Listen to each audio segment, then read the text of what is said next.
1909년 10월 26일 하얼빈역에 울린 총성은 단순한 한 사람의 행위로 끝나지 않았습니다. 이는 대한민국 독립의 염원을 담은 거대한 외침이었죠. 당시 세계 열강의 틈바구니에서 일제의 침탈을 온몸으로 막아내려는 조선 민중의 저항을 대표한 인물이 바로 안중근 의사였습니다. 이 사건은 단순한 암살로 기록되기보다는 식민 지배에 맞선 정의와 자유의 외침으로 남아 있습니다. 그런데 최근 개봉한 영화 하얼빈은 이 역사적 사건을 현대적 시각으로 재조명하며 큰 화제를 모으고 있습니다. 과연 안중근 의사가 오늘날 우리에게 어떤 메시지를 전하려 했을까? 라는 질문을 던지게 만들죠. 안녕하세요, 여러분.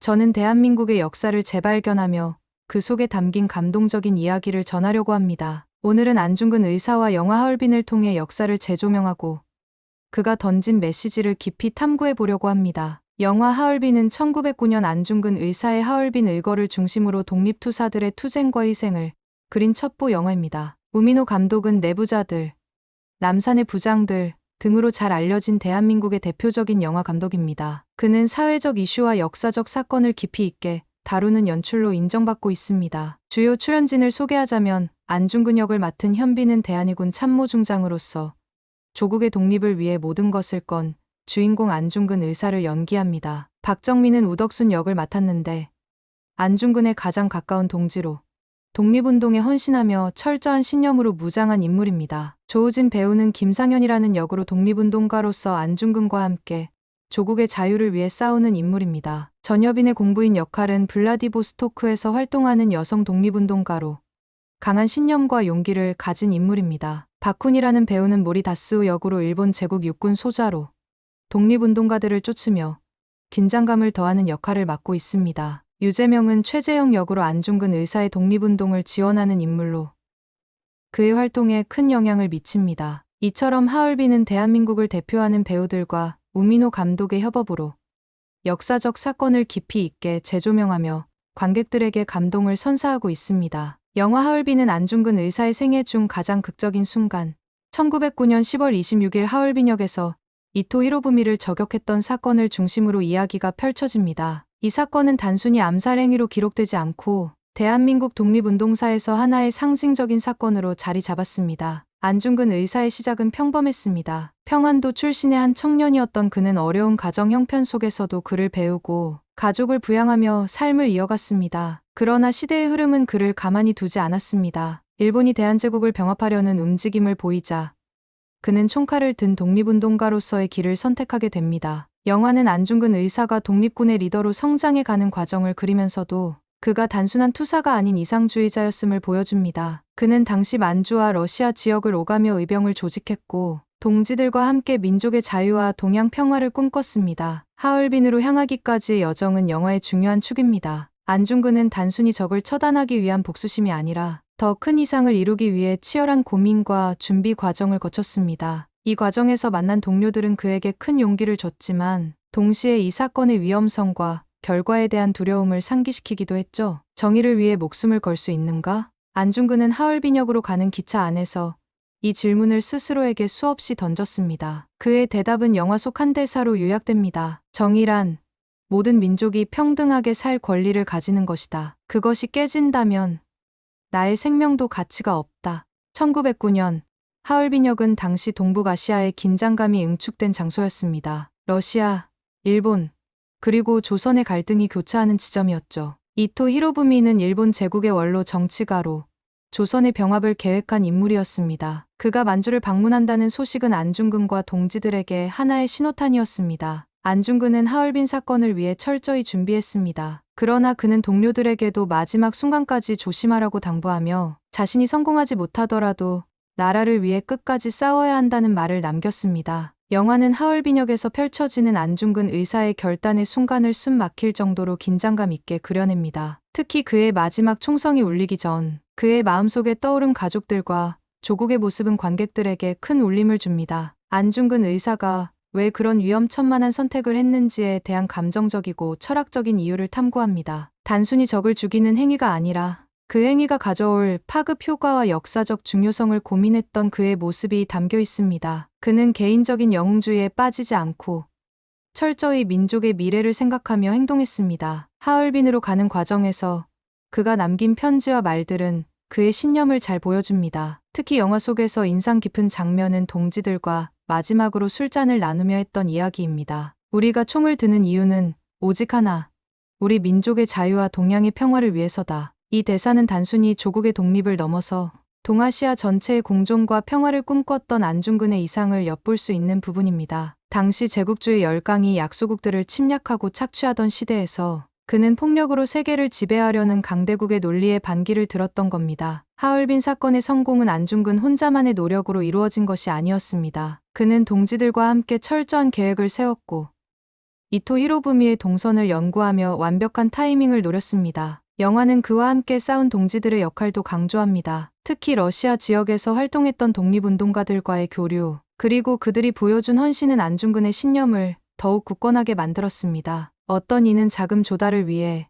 또 어떤 이는 정보를 수집하며 모두 각자의 위치에서 한마음으로 싸웠습니다. 영화는 하얼빈역에서 이토 히로부미가 러시아 고위 관리들과 만나기 위해 열차에서 내리는 장면을 극적으로 묘사합니다. 안중근은 이토 히로부미를 암살하기 전 그가 조선에서 어떤 악행을 저질렀는지를 다시 한번 떠올리며 마음을 다잡습니다. 민족의 자유를 짓밟는 자는 정의의 심판을 받을 것이다. 그는 총을 쏘기 직전 만주 벌판의 차가운 바람을 느끼며 조국의 미래를 떠올렸습니다. 그리고 마침내 그의 총성이 하늘에 울려 퍼지며 역사는 새로운 국면을 맞이하게 됩니다. 영화 속에서는 이 총성과 함께 멀리 떨어진 조선의 산천이 비추어지며 이 사건이 단지 한 사람의 죽음으로 끝나는 것이 아니라는 점을 암시합니다. 이는 안중근의 결단이 단순한 저항이 아니라 민족의 운명을 바꿀 역사적 분수령이었다는 점을 강조합니다. 이제 안중근 의사의 신념이 담긴 옥중 생활과 동양 평화론을 다루며 이야기를 이어가 볼까 합니다. 하얼빈역에서 이토 히로부미를 저격한 후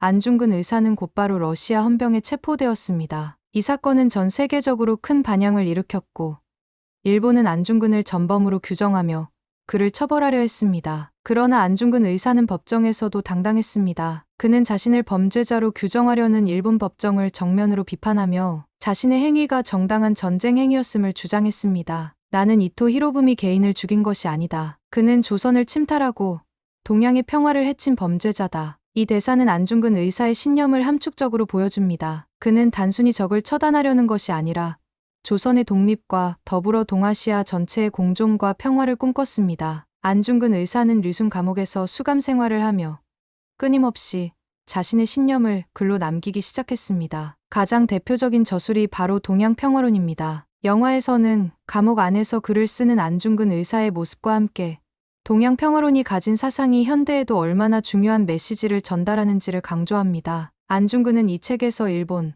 조선, 중국이 서로 협력하여 서양 열강의 침탈에 맞서야 한다고 주장했습니다. 그는 세 나라가 연합하여 평화로운 동아시아 공동체를 만들자는 비전을 제시했죠. 이는 단순히 민족주의적인 관점이 아니라 세계적인 평화를 꿈꾼 글로벌한 사고를 담고 있었습니다. 그러나 이 같은 이상주의는 당대에는 실현되기 어려운 꿈으로 치부되었습니다. 일본은 안중근의 글을 검열하며 그가 남긴 평화의 메시지가 세상에 퍼지지 않도록 막으려 했습니다. 류순 감옥에서 열린 재판은 그야말로 형식적인 절차에 불과했습니다. 일본은 이미 안중근을 사형에 처하기로 결정했지만 그는 끝까지 자신이 옳았음을 주장했습니다. 영화 속 재판 장면은 특히 강렬하게 다가옵니다. 안중근은 일본 검사에게 이렇게 말합니다. 내가 총을 든 이유는 조선을 위해서만이 아니다. 동양 전체의 평화를 깨뜨린 자에게 정의를 보여주기 위함이다. 그는 자신의 행동을 단지 조선의 독립운동으로 축소하지 않고 동양 전체의 평화와 정의 실현이라는 거대한 틀 안에서 설명했습니다. 하지만 법정은 그의 진심에 귀 기울이지 않았습니다. 일본의 판결은 이미 내려져 있었고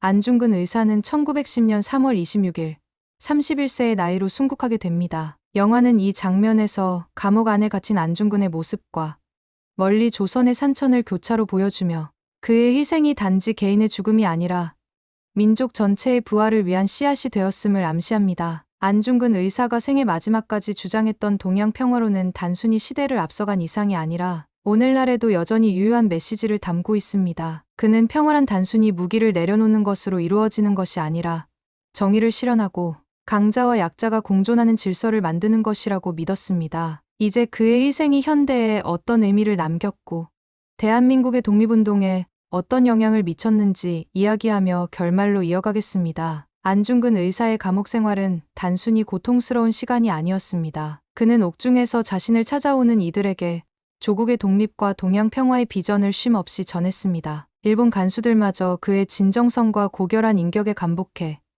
그를 성인이라 부를 정도였습니다. 동양 평화론의 핵심은 단순한 이상이 아니었습니다. 그는 이 책에서 구체적으로 동아시아 3국이 어떻게 협력할 수 있을지를 제시했습니다. 안중근은 각국이 상호 존중과 경제적 협력을 통해 강대국의 침략을 막아야 한다고 보았습니다. 특히 영화는 동양 평화론을 쓰던 순간의 안중근 의사를 감정적으로 그려냅니다. 밤늦게 등잔불 아래에서 한자 글을 써 내려가는 모습, 조국의 독립을 위해 목숨을 바친 동료들을 떠올리며 붓을 멈추는 장면은 관객들에게 깊은 울림을 줍니다. 안중근 의사의 처형이 가까워지자 그의 가족과 동지들은 극도로 불안해졌습니다. 그러나 그는 오히려 태연하게 자신의 죽음을 준비하며 남은 시간에도 끝까지 조국의 독립을 기원했습니다. 그는 유언처럼 말했습니다. 나의 죽음이 조국의 독립을 앞당길 수 있다면 그 길이 옳다. 죽음이 두렵지 않다. 그러나 조선의 미래가 불투명한 것이 마음을 아프게 한다. 이 대사는 그의 고귀한 신념을 보여주는 동시에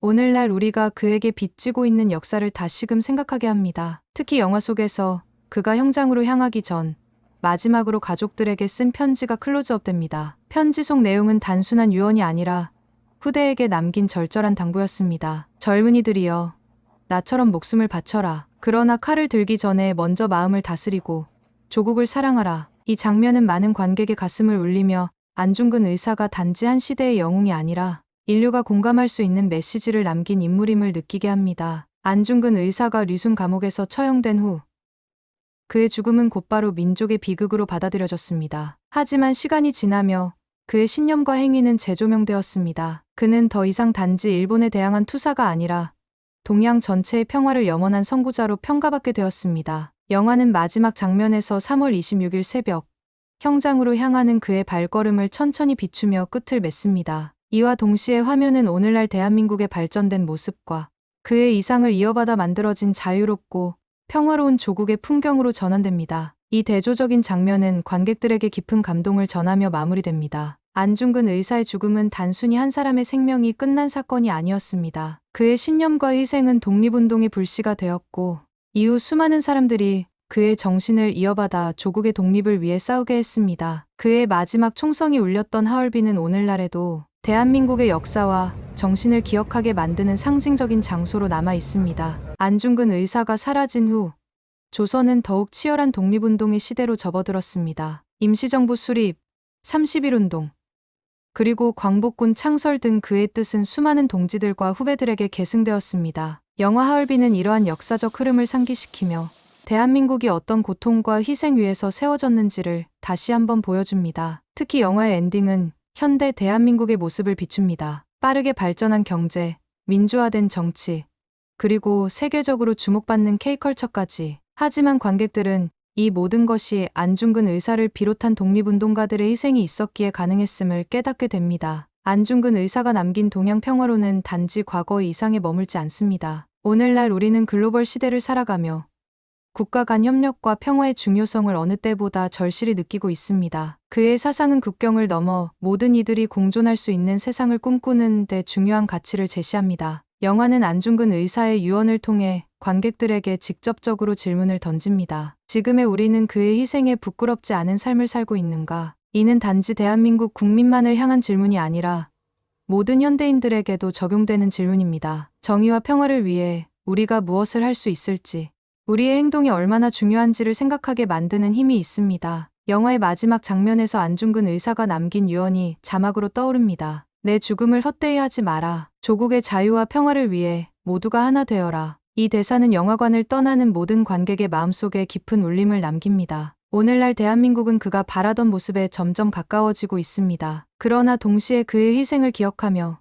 우리 각자가 정의와 평화를 위해 어떤 역할을 할 수 있을지 고민하는 것이 중요합니다. 여러분, 안중근 의사의 희생과 신념이 우리의 삶 속에서 어떤 의미를 가지는지 생각해 보신 적이 있으신가요? 국내에서 흥행 가도를 달리고 있는 영화 하얼빈이 미국, 일본, 프랑스, 호주 등 전 세계 117개국에 판매됐다는 소식도 전해지고 있습니다. 이와 관련해 서경덕 성신여대 교수는 이는 한국 문화 콘텐츠가 전 세계에 널리 퍼지면서 이제는 세계인이 한국 역사에도 관심을 두게 됐다는 것을 여실히 보여주고 있다고 말했습니다. 그러면서 서 교수는 영화가 일본에 판매됐다는 점은 매우 고무적인 일이라고 강조했습니다. 일본은 3년 전 안중근 의사의 이야기를 다룬 뮤지컬 영화 영웅이 개봉된 후에 그를 테러리스트로 간주해 큰 논란이 된 바도 있었기 때문입니다. 당시 일본 누리꾼들은 테러리스트의 이야기를 영화화한 한국, 이 영화를 근거로 한국과 국교 단절 등 어이없는 주장을 펼치기도 했습니다. 당시 서 교수는 일본 정부에서는 올바른 역사 교육을 시행하지 않았기에 벌어진 결과라고 분석했어요. 서 교수는 하얼빈 영화 판매를 계기로 한국 및 동북아 역사를 제대로 알리는데